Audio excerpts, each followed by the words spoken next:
Hello po mga besh! Gusto ko lang po i-share sa inyo itong nangyari po sa akin. Hindi pa 3 days po. Kaya wala po kami na-upload na picture dahil na-hospital po ako ng 3 days. Bali kakauwi lang po namin kahapon. Unang-una po, nagpapasalamat po ako kay Lord dahil okay na po ako ngayon.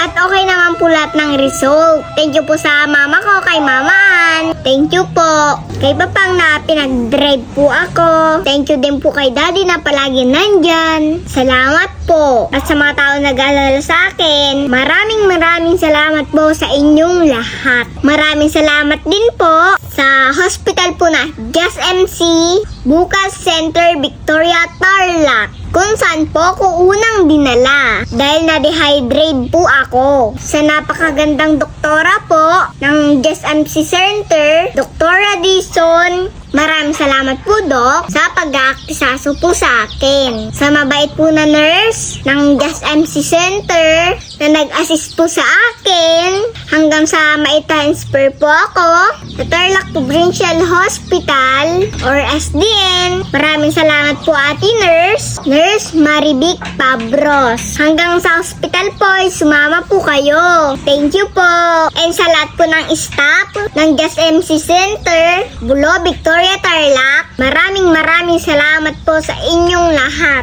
And sa PhilHealth po ng TPH, Sir Norman, maraming salamat po. At kay Kuya Leo Lapid ng TPH nang nag-assist po sa amin papuntang taas, maraming salamat din po. Sana pagandang doktora ko, mabait na doktor ko sa TPH, Doktora Ganda David. Maraming salamat po, Dok.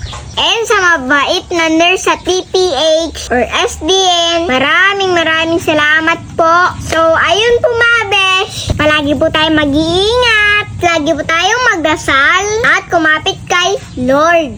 Ipaubaya po natin sa Kanya lahat. Siya lang po makakatulong sa atin. Thank you, Lord. And salamat po sa inyo.